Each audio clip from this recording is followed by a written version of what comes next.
I definitely think having contact with the family is extremely important.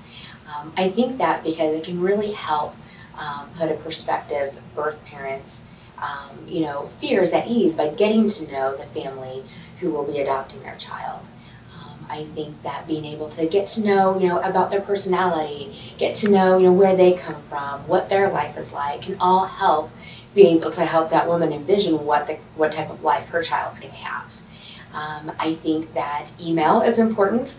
I think that's a great way to keep in contact. I think conference calls are absolutely helpful in order to hear their voice, to be able to talk, to be able to have that connection. And I also think that different types of contact, like a visit maybe, to be able to meet with the family before you actually go into labor, I think is also helpful. One of our specialists will set up a conference call. They'll be the ones facilitating that call between the adoptive couple and the prospective birth mother. And it's just really a time to get to know one another. Sometimes those conference calls can be a little bit awkward at first, but once the ice is broken and everyone gets a chance to talk and say hello, we really do find that it's really helpful for all parties involved to be able to get to know one another. It's the time for, prospective birth mother to be able to ask questions to the adoptive family.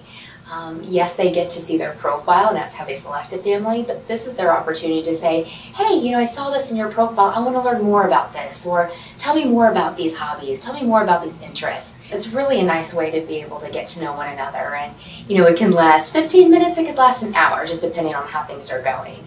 But we really want all parties to be able to learn a little bit more and be able to feel a little bit more comfortable with one another as you're leading into that match. Email is a great way to keep in touch and keep to getting to know one another in between conference calls.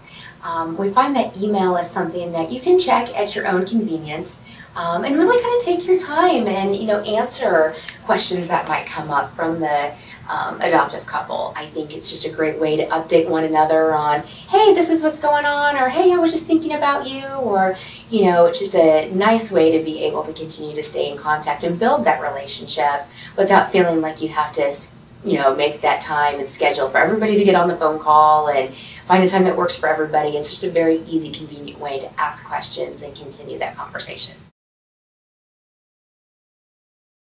So with the pre-placement visit, typically the adoptive couple will come visit the prospective birth parent.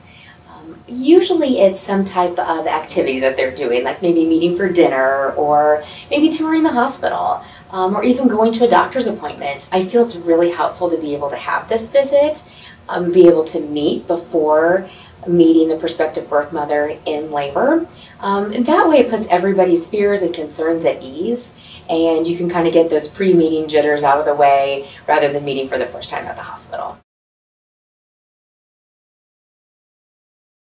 There's so much more going on to the relationship when you're looking at adoption than, just the relationship between the adoptive couple and the birth family.